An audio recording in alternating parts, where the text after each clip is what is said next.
झारखंड में सभी 81 विधानसभा सीटों पर चुनाव संपन्न हो चुका है। अब 23 नवंबर को नतीजों का इंतजार है, लेकिन चुनावी नतीजों से पहले एग्जिट पोल ने सभी को हैरान किया है। चुनाव के बाद जारी एग्जिट पोल में एनडीए और इंडिया गठबंधन के बीच कांटे की तस्वीर उभरकर सामने आई है।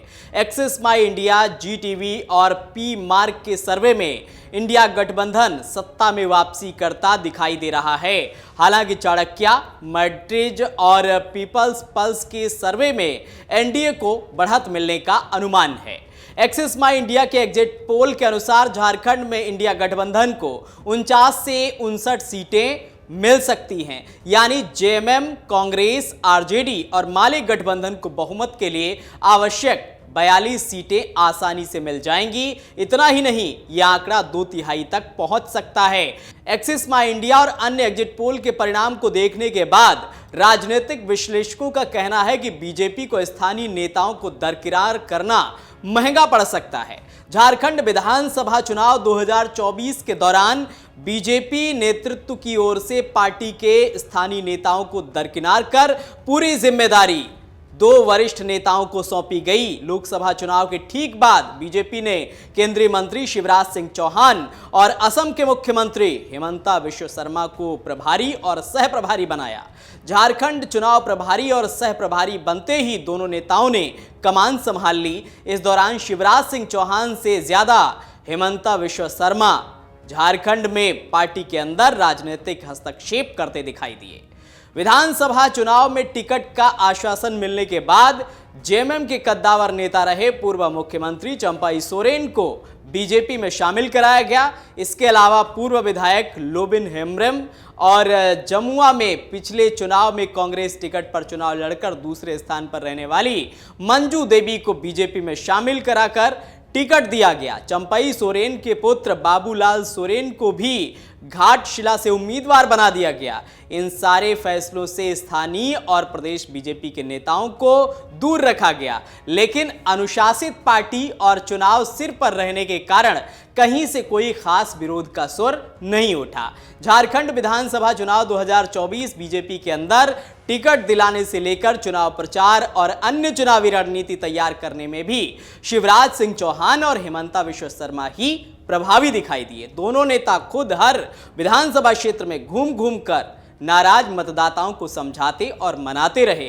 इनके प्रयास से कई नेताओं ने नामांकन वापस भी ले लिया, जबकि धनवार विधानसभा क्षेत्र में निर्दलीय मैदान में उतरे निरंजन राय को तो चुनाव प्रचार समाप्त होने के 2 दिन पहले बीजेपी में शामिल कराया गया।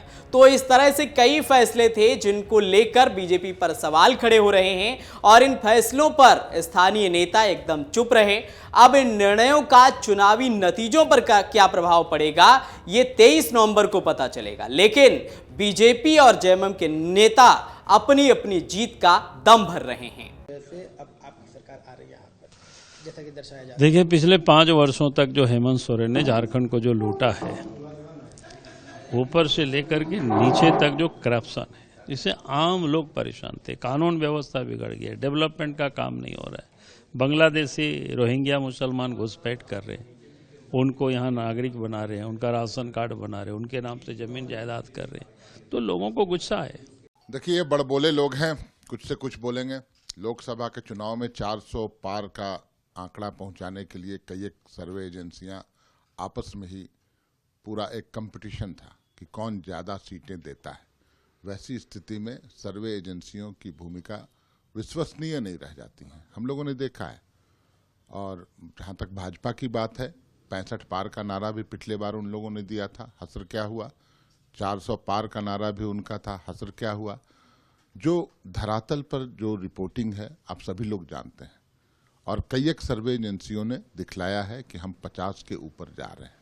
उसके बावजूद भी हम एग्जैक्ट पोल पर भरोसा करते हैं, और जो फीडबैक हम लोग को है अपने कार्यकर्ताओं के माध्यम से, अपनी इंटरनल सर्वे हमारा जो होता है उसके माध्यम से, हम कंफर्टेबली 50 प्लस में हैं। और 50 प्लस में भी 55 सीटें के आसपास हम लोग जा रहे हैं और एक मजबूत सरकार बनने जा रही है। हेमंत सोरेन पर लोगों ने भरोसा जताया है। कल्पना सोरेन की सभाओं में, हेमंत सोरेन की सभाओं में जो भीड़ उमड़ रही थी, खास करके महिलाओं की, उनकी जो उत्साह था, उनका उमंग था, वो दर्शाता था कि हमारी सरकार आ रही है। तो आधी आबादी ने तय कर लिया है और आधी आबादी का उत्साह देखने लायक था, वो भाजपा के लोग भी देख रहे थे।